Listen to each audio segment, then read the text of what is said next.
जय हिंद। स्वागत है आप सभी का अपने यूट्यूब परिवार बीए सेमेस्टर वाला में। आज के इस क्लास में हम लोग कवर करेंगे BA first year second semester home science यानी गृह विज्ञान। सॉल्वेंट मॉडल पेपर है एग्जाम 2025 के लिए और यह क्लास 2026 एग्जाम के लिए है। ठीक है, जब 8 महीना 10 महीना बीत जाता है तो आप लोग पढ़ना नहीं चाहते हैं, तो 2026 में ये आपके लिए मोस्ट इंपॉर्टेंट है, ये भी आप लोग ध्यान रखिएगा। ठीक है ना।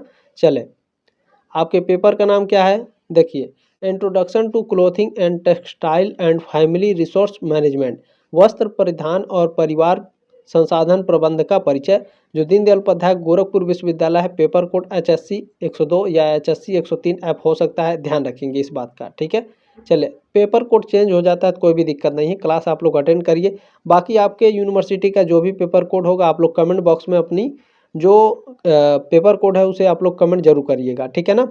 उत्तर प्रदेश में जितने भी यूनिवर्सिटी हैं और उससे जो अफिलेटेड कॉलेज हैं सभी विश्वविद्यालय के लिए है, ये बात आप लोग ध्यान रखेंगे। ठीक है, बिहार में और झारखंड में और राजस्थान में यदि आपको पढ़ाया जा रहा है तो आप लोग ध्यान रखेंगे इस बात का, और सभी लोग क्लास को शेयर जरूर कर दीजिएगा, आप सभी से रिक्वेस्ट है। ठीक है, चलें स्टार्ट करते हैं। इसमें फर्स्ट क्वेश्चन आपसे पूछा गया है कि एस्बेस्टस के रेशे प्राप्त किए जाते हैं पौधे से, चट्टानों से, जानवरों से या फूलों से। तो इस एस्बेस्टस के जो रेशे होते हैं बाबू, ये प्राप्त किए जाते हैं चट्टानों से। ठीक है, बी ऑप्शन आपका राइट है। नेक्स्ट क्वेश्चन देखें। सेकंड क्वेश्चन आपसे पूछा जा रहा है, सेरीकल्चर शब्द का प्रयोग किसके उत्पादन के लिए किया जाता है? साड़ी, सिल्क, सीरम या फिर सिरप। सिल्क यानी रेशम। ठीक है, तो सेरीकल्चर शब्द का जो प्रयोग है यह सिल्क यानी रेशम के लिए, रेशम उत्पादन के लिए प्रयुक्त किए जाते हैं। बी ऑप्शन आपका राइट है। नेक्स्ट क्वेश्चन है, निम्नलिखित में से किसे बीज के बाल कहा जाता है? लिनन, कायर, जूट या फिर कपास को? तो कपास को क्या कहा जाता है? बीज के बाल कहा जाता है। डी ऑप्शन आपका राइट है। ठीक है, चले, नेक्स्ट क्वेश्चन आपसे पूछा जा रहा है, निम्न में से छोटे रेशे किसे कहते हैं? फिलामेंट, धागा, स्टेपल या फिर सभी को? छोटे रेशे किसको कहा जाता है? छोटे रेशे स्टेपल को कहा जाता है। ठीक है ना, सी ऑप्शन आपका करेक्ट है। चले, नेक्स्ट क्वेश्चन आपसे क्या पूछा जा रहा है? चले, नेक्स्ट क्वेश्चन है, निम्न में से कौन रेशा पत्ती से प्राप्त होता है? कौन रेशा पत्ती से प्राप्त होता है भैया? सीसल है या अबाका है? तो ये दोनों, ठीक है, सीसल और अबाका दोनों से, दोनों रेशा पत्ती से प्राप्त होते हैं। सी ऑप्शन आपका राइट है। नेक्स्ट क्वेश्चन आपसे पूछा जा रहा है, कौन सी विशेषता रेशे की मुख्य विशेषता नहीं है? तो दृढ़ता, घनत्व, लचीलापन या फिर चिपकना। इन चारों में से कौन सा रेशे की मुख्य विशेषता नहीं है? बिल्कुल बिल्कुल राइट आंसर है आप लोगों का। घनत्व जो है रेशे का मुख्य विशेषता नहीं होता है, दृढ़ता, लचीलापन और चिपकना होता है। ठीक है ना। चले, नेक्स्ट क्वेश्चन है, निम्नलिखित में से कौन सा प्राकृतिक फाइबर नहीं है? कपास, रेशम, रेयान या ऊन। इन चारों में से कौन है जो प्राकृतिक फाइबर नहीं है? बिल्कुल, रेयान आपका प्राकृतिक फाइबर नहीं है, बाकी कपास, रेशम और ऊन ये प्राकृतिक फाइबर के अंतर्गत आएंगे। सी ऑप्शन आपका राइट है। नेक्स्ट क्वेश्चन है, बुने वस्त्र में लंबवत धागे को कहा जाता है? तो सॉरी, लंबवत धागा है। ठीक है ना। बुने वस्त्र में जो लंबवत धागे होते हैं इनको वार्प, ताना कहा जाता है। सी ऑप्शन आपका राइट है, ताना। ठीक है, ताना और बाना दो आपके होते हैं, तो ताना कहा जाता है। नेक्स्ट क्वेश्चन, बुने वस्त्र, जो बुने हुए वस्त्र हैं इनमें धागों की दिशा कहलाती है। बुने हुए वस्त्रों में जो धागों की दिशा है इसे ग्रेन कहा जाता है। बी ऑप्शन आपका राइट है। नेक्स्ट क्वेश्चन है, धागे के निर्माण की मशीन है, कौन है? रिंग फ्रेम है, कताई है, नीटिंग है या फेल्टिंग है? धागे के निर्माण की मशीन है, कौन है? रिंग फ्रेम है। फर्स्ट ऑप्शन आपका राइट है। नेक्स्ट क्वेश्चन आपसे पूछा जा रहा है, निम्न में से कौन सबसे मजबूत बुनाई है? सबसे मजबूत बुनाई सादी बुनाई जो होती है सबसे मजबूत बुनाई होती है। फर्स्ट ऑप्शन आपका राइट है। ठीक है, चले, नेक्स्ट क्वेश्चन देखने का प्रयास करेंगे। वानस्पतिक रेशे के वर्ग हैं। वानस्पतिक रेशे के वर्ग कौन से हैं? तो प्राकृतिक रेशे और कृत्रिम रेशे, ये दोनों वानस्पतिक रेशे के वर्ग हैं। सी ऑप्शन आपका करेक्ट हो जाएगा। ए और बी दोनों आपके राइट हैं। नेक्स्ट क्वेश्चन देखिए, आपसे पूछा जा रहा है, सेलुलोज में होता है कार्बन, हाइड्रोजन, ऑक्सीजन या फिर उपरोक्त सभी। सेलुलोज में क्या होता है? तो सेलुलोज में कार्बन, हाइड्रोजन और ऑक्सीजन ये तीनों होते हैं। डी ऑप्शन आपका राइट है। नेक्स्ट क्वेश्चन देखिए, आपसे पूछा जा रहा है, पूछा जा रहा है कि कपास का पौधा उगता है, तो कपास का जो पौधा है ये ग्रीष्म ऋतु में उगता है। फर्स्ट ऑप्शन आपका राइट है। ठीक है, चलें देखिए चारों ऑप्शन मैं पढ़ाऊंगा तो बहुत ही ज़्यादा लेट हो जाएगा, क्लास बहुत ही ज़्यादा लंबा हो जाएगा। ठीक है ना, तो मैं फर्स्ट ऑप्शन जो रहेगा करेक्ट मैं उसे पढ़ाता चलूँगा। ठीक है, चलें पूछा जा रहा है आपसे कि कपास का उत्पादन होता है भारत में, इंग्लैंड में, अमेरिका में, इन सभी में होता है। कपास का उत्पादन सभी देशों में होता है ना। ठीक है, तो जो 15 नंबर क्वेश्चन है डी ऑप्शन आपका करेक्ट है। नेक्स्ट क्वेश्चन आपसे पूछा जा रहा है, देखें पूछा जा रहा है कि अवरोधक छपाई के अंतर्गत विधियां आती हैं। अवरोधक छपाई होती है, बाटिक छपाई भी और डिस्चार्ज छपाई भी होती है, तो ये सभी होती हैं। डी ऑप्शन आपका राइट है 16 का। ठीक है, चलिए नेक्स्ट क्वेश्चन देखने का प्रयास करिए। आप लोगों से पूछा जा रहा है कि शबनम का शाब्दिक अर्थ है, शबनम का शाब्दिक अर्थ है ओस का कण। फर्स्ट ऑप्शन आपका राइट है। नेक्स्ट क्वेश्चन है फुलकारी के प्रकार है, फुलकारी एक प्रकार की कढ़ाई होती है, तो चोप, सैंची और तिलपत्र ये सभी जो है फुलकारी कढ़ाई के प्रकार हैं। डी ऑप्शन आपका राइट है। ठीक है, अब इसके बारे में जान लीजिए, बहुत ही ज़्यादा मोस्ट इम्पोर्टेंट है। फुलकारी कढ़ाई जिसे फूलों का काम भी कहा जाता है, पंजाब क्षेत्र की एक पारंपरिक कढ़ाई कला है जिसके कई प्रकार हैं, जिसमें बाग, चोप, सैंची, तिलपत्र, नीलक और थिरमा शामिल हैं। नेक्स्ट क्वेश्चन है उत्तर प्रदेश का कौन सा शहर चिकनकारी व कढ़ाई के लिए प्रसिद्ध है। चिकनकारी कढ़ाई के लिए प्रसिद्ध है उत्तर प्रदेश का कौन सा शहर? बिल्कुल लखनऊ है। फर्स्ट ऑप्शन आपका राइट है। नेक्स्ट क्वेश्चन आपसे पूछा जा रहा है, देखें चिकनकारी के प्रकार हैं। चिकनकारी के प्रकार कौन कौन से हैं? बखिया है, मुर्री है, फंदा, ये तीनों जो है चिकनकारी कढ़ाई के प्रकार हैं। डी ऑप्शन आपका राइट है, रोक सभी। अब यहाँ जो की पॉइंट आपको दिए जाते हैं इसको ध्यान से पढ़िएगा। चिकनकारी कढ़ाई में कई प्रकार के टाँके और शैलियाँ होती हैं, जिनमें जाली, बखिया, टेपची, मुर्री, फंदा, घास पत्ती, चना पत्ती और कील कंगन प्रमुख हैं। नेक्स्ट क्वेश्चन है वस्त्र निर्माण की तकनीक है बुनाई, फेल्टिंग, ब्रेडिंग या फिर सभी। वस्त्र निर्माण की तकनीक कौन सा है? बिल्कुल ये सभी जो है वस्त्र निर्माण की तकनीकी हैं। ठीक है, डी ऑप्शन आपका करेक्ट हो जाएगा। बिल्कुल राइट आंसर आप सभी का, बहुत ही अच्छा आप लोग आंसर दे रहे हैं। नेक्स्ट क्वेश्चन है सबसे अधिक पसीना सोखने की क्षमता पाई जाती है नायलॉन में, काटन में, पॉलिएस्टर में या फिर ऊन में। सबसे अधिक पसीना कौन सोखता है भैया, कौन सा कपड़ा? बिल्कुल काटन सोखेगा। बी ऑप्शन आपका राइट है। चलें नेक्स्ट क्वेश्चन आपसे पूछा जा रहा है बुने हुए कपड़े की मूल इकाई क्या है? बुने हुए कपड़ों की मूल इकाई सूत होती है। फर्स्ट ऑप्शन आपका राइट है। नेक्स्ट क्वेश्चन है, देखें कपोक एक रेशा है, कपोक एक वानस्पतिक रेशा है। बी ऑप्शन आपका राइट है 24 का। नेक्स्ट क्वेश्चन देखिए आप लोगों से पूछा जा रहा है कौन सी बुनाई सेटिन बुनाई के विपरीत है? तो जो ट्विल बुनाई होती है ये सेटिल बुनाई की विपरीत होती है। फर्स्ट ऑप्शन आपका राइट है।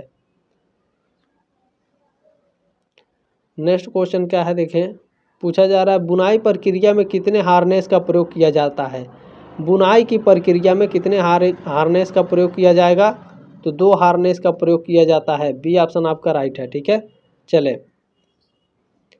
देखें बुनाई के लिए कई हार्नेस का प्रयोग किया जाता है, लेकिन ज़्यादातर जो आपके हार्नेस का प्रयोग किया जाता है बुनाई के लिए केवल 2 हार्नेस का उपयोग किया जाता है। ठीक है ना, तो राइट आंसर आपका बी है। नेक्स्ट क्वेश्चन है बास्केट बुनाई में ताने और बाने का अनुपात होता है 2/2 होता है, 2:2। सी ऑप्शन आपका राइट है। नेक्स्ट क्वेश्चन आपसे पूछा जा रहा है निम्नलिखित में से कौन सा रेशा सबसे मजबूत है? रेशम, सीसल, कपास या ऊन? सबसे मजबूत कौन सा है? रेशम सबसे मजबूत होता है। फर्स्ट ऑप्शन आपका राइट है। नेक्स्ट क्वेश्चन देखिए पूछा जा रहा है निम्नलिखित में से कौन सा फाइबर सबसे अधिक अवशोषक है? कपास, पॉलिएस्टर, नायलॉन या एक्रेलिक? बताइए सबसे अधिक अवशोषक कौन है? बिल्कुल कपास आपका अवशोषक है। फर्स्ट ऑप्शन आपका राइट है। नेक्स्ट क्वेश्चन है निम्नलिखित में से कौन सा सिंथेटिक फाइबर है? तो इसमें से जो आपका पॉलिएस्टर है वो क्या है? एक सिंथेटिक फाइबर है। बाकी कपास, ऊन और लिनन ये प्राकृतिक फाइबर हैं। ठीक है, पॉलिएस्टर सिंथेटिक फाइबर है। सी ऑप्शन आपका राइट है। देखिए, पॉलिएस्टर एक सिंथेटिक कृत्रिम फाइबर है जो पेट्रोलियम उत्पादकों से रासायनिक प्रक्रिया द्वारा बनाया जाता है। अन्य विकल्पों में जो कपास है वो कपास के पौधे से प्राप्त होता है। ऊन जो है जानवरों से प्राप्त होता है, भेड़ बकरी, ठीक है। और जो लिनन है यह फ्लैक्स पौधे के तने से प्राप्त होता है। मोस्ट इंपॉर्टेंट है, ध्यान रखिएगा, यह इससे रिलेटेड अभी क्वेश्चन आपके आगे पूछे जाएंगे। और सारे नोट्स PDF आपको बिल्कुल फ्री में मिलेंगे। टेलीग्राम ग्रुप ज्वाइन कर लीजिएगा आप लोग, ठीक है। डिस्क्रिप्शन बॉक्स में लिंक दिया गया है टेलीग्राम ग्रुप का, ज्वाइन कर लीजिएगा। सारे PDF नोट्स वहाँ से आप लोग फ्री में डाउनलोड करके पढ़ सकते हैं, ठीक है। निम्नलिखित में से कौन सा सिंथेटिक फाइबर नहीं है? तो देखिए, जो रेयान है एक सिंथेटिक फाइबर नहीं है। बी ऑप्शन आपका राइट है 31 का, ठीक है। क्यों नहीं है, चलिए बताते हैं। रेयान एक सिंथेटिक फाइबर नहीं है बल्कि एक अर्ध सिंथेटिक फाइबर है जो प्राकृतिक स्रोतों से प्राप्त सेलुलोज से बनाया जाता है। इसमें नेक्स्ट क्वेश्चन आपसे पूछा जा रहा है, सेरिसीन गोंद किस फाइबर में उपस्थित रहता है? कपास, ऊन, रेशम या रेयान? सेरिसीन गोंद आपका उपस्थित होता है रेशम में। सी ऑप्शन आपका राइट है। अब ध्यान से इसे देखने का प्रयास करेंगे, बहुत ही ज़्यादा मोस्ट इंपॉर्टेंट है। सेरिसीन रेशम यानी सिल्क फाइबर में उपस्थित रहता है। रेशम के रेशे को बनाने वाले प्रोटीन में दो मुख्य घटक होते हैं। एक होता है फाइब्रोइन प्रोटीन और दूसरा होता है सेरिसीन प्रोटीन, ठीक है। फाइब्रोइन यह एक रेशम का मुख्य संरचनात्मक प्रोटीन है। सेरिसीन यह एक चिपचिपा प्रोटीन है जो फाइब्रोइन को जोड़कर रखता है और कोकून बनाते समय रेशम कीट द्वारा स्रावित किया जाता है। देखिए, रेशम को प्रोसेस करते समय सेरिसीन को हटा दिया जाता है जिससे रेशम चमकदार और मुलायम हो जाता है। नेक्स्ट क्वेश्चन है, देखें, पीना रेशा किसकी पत्तियों से प्राप्त होता है? सेब, अनानास, नारंगी के पत्तियों के या फिर सीसल के पत्ती? पीना रेशा जो है सीसल की पत्तियों से प्राप्त किया जाता है। डी ऑप्शन आपका राइट है 33 का। नेक्स्ट क्वेश्चन, इनमें से कौन रेशे वानस्पतिक रेशे हैं? वानस्पतिक रेशे कौन से हैं? तो कपास क्या है? कपास एक वानस्पतिक रेशा है, अभी मैंने ऊपर आपको पढ़ाया, ठीक है। डी ऑप्शन आपका राइट है। नेक्स्ट क्वेश्चन देखिए, आपसे पूछा जा रहा है कि ओटाई प्रक्रिया किसके विनिर्माण के लिए की जाती है? ओटाई प्रक्रिया किसके लिए की जाती है? बिल्कुल, कपास के लिए ओटाई प्रक्रिया की जाती है। सी ऑप्शन आपका राइट है 35 का। अब ओटाई प्रक्रिया क्या है, चलिए आपको बता देते हैं। देखें, ओटाई प्रक्रिया जिसे जीनिंग भी कहा जाता है, कपास के विनिर्माण के लिए की जाती है, जिसमें कपास के बीजों को रेशों से अलग किया जाता है।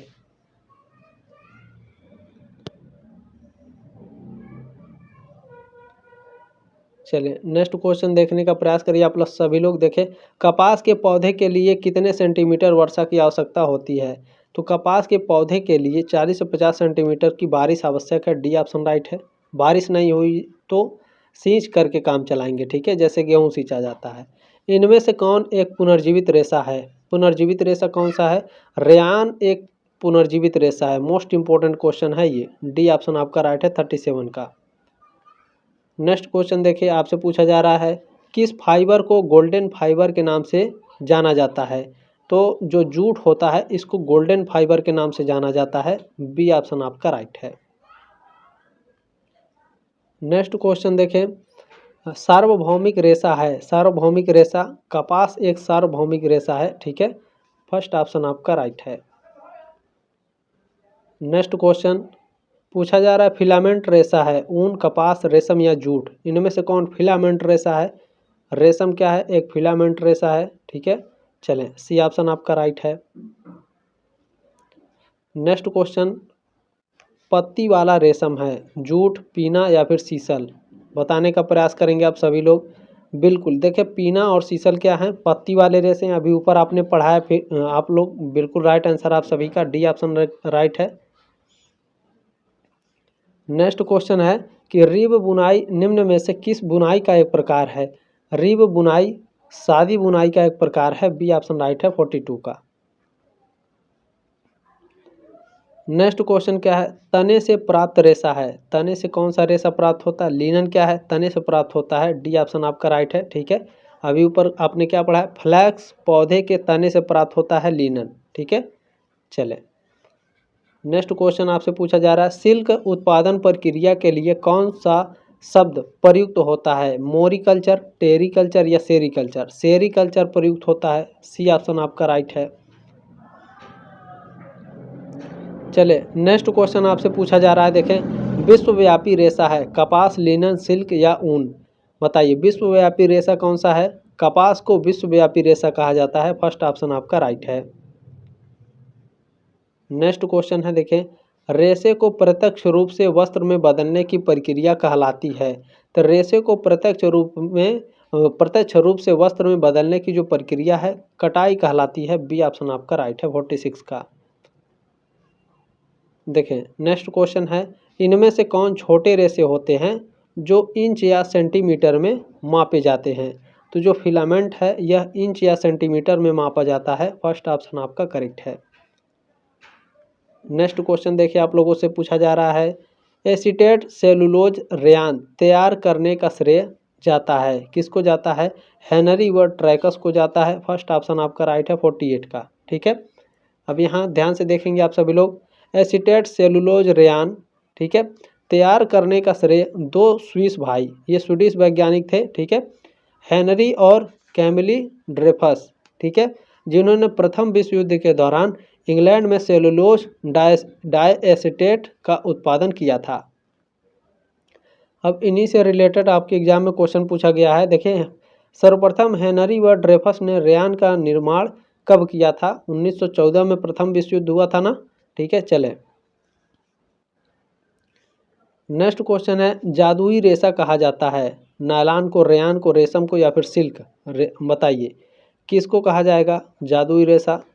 जादुई रेशा नायलॉन को कहा जाता है, फर्स्ट ऑप्शन आपका राइट है।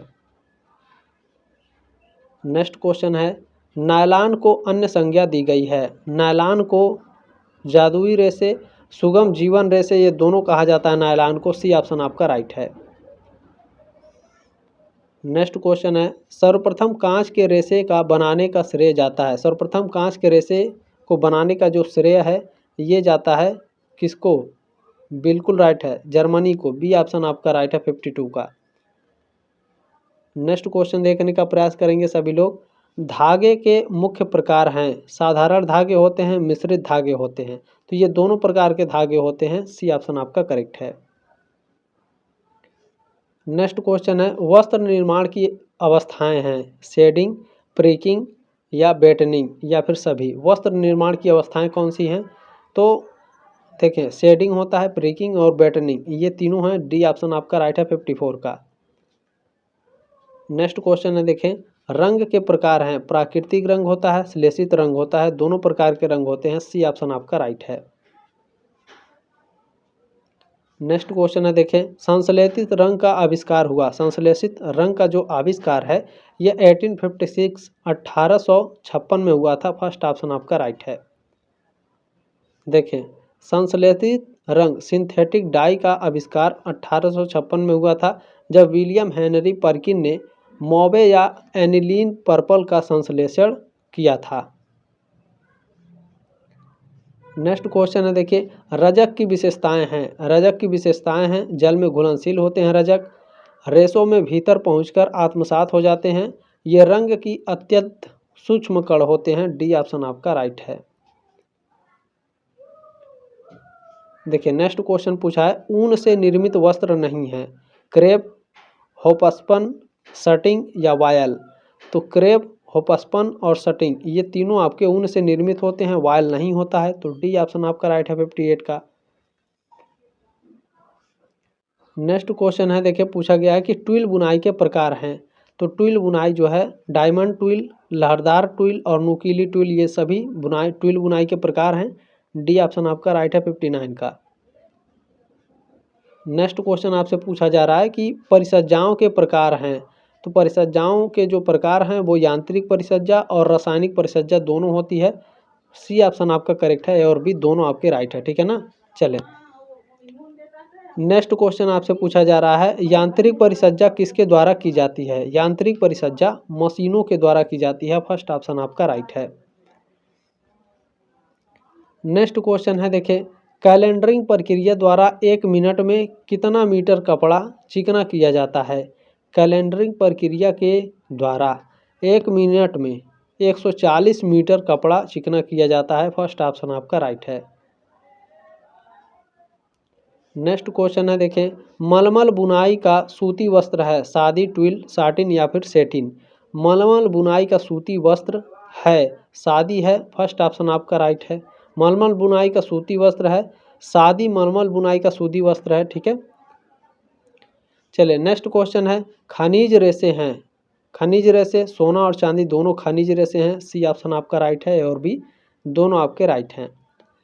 नेक्स्ट क्वेश्चन है, वस्त्रों की उचित देखरेख एवं संचयन से वस्त्र, तो जो वस्त्र हैं वो नया एवं जीवंत दिखता है, टिकाऊ भी बनेगा और कार्य क्षमता भी बढ़ जाती है। डी ऑप्शन आपका राइट है उपरोक्त सभी। नेक्स्ट क्वेश्चन है, वस्त्र निर्माण की विधि में पहला कदम क्या होता है। वस्त्र निर्माण की विधि में पहला कदम है भैया कि हम लोग कपड़े का चुनाव करेंगे। ठीक है, बी ऑप्शन आपका राइट है। नेक्स्ट क्वेश्चन है कि आदर्श बजट माना जाता है। आदर्श बजट संतुलित बजट को माना जाता है। बी ऑप्शन आपका राइट है। नेक्स्ट क्वेश्चन देखिए पूछा जा रहा है, छोटे और मोटे व्यक्ति के कपड़ों में किस प्रकार की रेखाओं का प्रयोग किया जाता है। लंबवत रेखाओं की प्रयोग किया जाता है। नेक्स्ट क्वेश्चन है, देखें आवश्यकताओं को कितने वर्गों में वर्गीकृत किया जा सकता है। तो किया जाता है। ठीक है, आवश्यकताओं को टोटल 3 वर्गों में वर्गीकृत किया जाता है। सी ऑप्शन आपका राइट है। नेक्स्ट क्वेश्चन है कि कौन सा मार्किंग उपकरण नहीं है। तो देखें इसमें कलम, चक और ड्रेसिंग व्हील ये तीनों मार्किंग के उपकरण हैं, मार्क लगाए जाते हैं, कतरनी नहीं है। सी ऑप्शन आपका राइट है। नेक्स्ट क्वेश्चन देखने का प्रयास करेंगे आप सभी लोग। पूछा जा रहा है आपसे कि परिधान की फिटिंग से की जाती है। परिधान की फिटिंग किससे की जाती है। कंधे, आस्तीन, कमर। परिधान की फिटिंग से की जाती है तो कंधे, आस्तीन और कमर ये तीनों। ठीक है, डी ऑप्शन आपका राइट है। नेक्स्ट क्वेश्चन है, अस्तर मूल्य के मापक होते हैं, परिभाषा किया है। ये किसने परिभाषित किया है कि जो अस्तर मूल्य हैं वो मापक होते हैं, अस्तर मूल्य के मापक होते हैं। ये परिभाषित किया किसने परिभाषित किया, बिल्कुल ग्रास एवं क्रैंडल ने। आप सभी लोग बिल्कुल राइट आंसर दे रहे हैं, बहुत बढ़िया। एग्जाम में बहुत अच्छे मार्क्स लाएंगे आप सभी लोग। देखिए प्राचीन काल में वस्त्र बुने जाते थे। प्राचीन काल में जो वस्त्र हैं वो हाथों से बुने जाते थे। फर्स्ट ऑप्शन आपका राइट है। नेक्स्ट क्वेश्चन है, वस्त्रों की लघुत्तम इकाई है। वस्त्रों की लघुत्तम इकाई है रेशा। बी ऑप्शन आपका राइट है। चले नेक्स्ट क्वेश्चन है, जादुई रेशा कहा जाता है। ऊपर आपने क्या पढ़ा है, जूट के रेशे को, रेशमी रेशे को, ऊनी रेशे को या कृत्रिम रेशे को। किसको जादुई रेशा कहा जाता है, बिल्कुल कृत्रिम रेशे को जादुई रेशा कहा जाता है। डी ऑप्शन आपका राइट है 75 का। ठीक है, नेक्स्ट क्वेश्चन है कि अपकारक विरंजक पदार्थ है। अपकारक विरंजक पदार्थ स्टेनस क्लोराइड, जिंक चूर्ण, सोडियम हाइड्रोसल्फाइड ये सभी क्या हैं, अपकारक विरंजक पदार्थ हैं। डी ऑप्शन आपका राइट है। नेक्स्ट क्वेश्चन है, आज समाज में वस्त्र का महत्व बहुत बढ़ गया है, क्योंकि देखें व्यक्ति सुंदर, आकर्षक एवं स्मार्ट दिखना चाहता है इसलिए। ठीक है, सी ऑप्शन आपका राइट है। नेक्स्ट क्वेश्चन क्या है, रेशम की लंबाई होती है। रेशम की जो लंबाई है वो 1200 से लेकर के 4000 फीट होती है। फर्स्ट ऑप्शन आपका करेक्ट है। नेक्स्ट क्वेश्चन है, ऑक्सीकारक विरंजक पदार्थ में कौन सी गैस की प्रधानता होती है। ठीक है ना, ऑक्सीकारक विरंजक पदार्थ में कौन सी गैस की प्रधानता होती है, बिल्कुल ऑक्सीजन की। फर्स्ट ऑप्शन आपका राइट है। नेक्स्ट क्वेश्चन देखिए आप लोगों से पूछा जा रहा है कि रेशम के स्पर्श से आभास होता है। जब रेशम को आप छुएंगे तो ठंडक का आभास होगा, लेकिन जब पहनेंगे तो गर्मी का आभास होगा। ठीक है, चलें देखिए, रेशम एक प्राकृतिक प्रोटीन फाइबर है जिसकी सतह चिकनी और ठंडी महसूस होती है। यह त्वचा के संपर्क में आने पर शरीर की गर्मी को जल्दी अवशोषित कर लेती है, जिससे ठंडक का एहसास होता है। ठीक है ना। तो क्लास कैसी लगी कमेंट के माध्यम से ज़रूर आप लोग बताएंगे। जल्द मिलेंगे आपके नेक्स्ट क्लास में, तब तक के लिए जय हिंद, वंदे मातरम।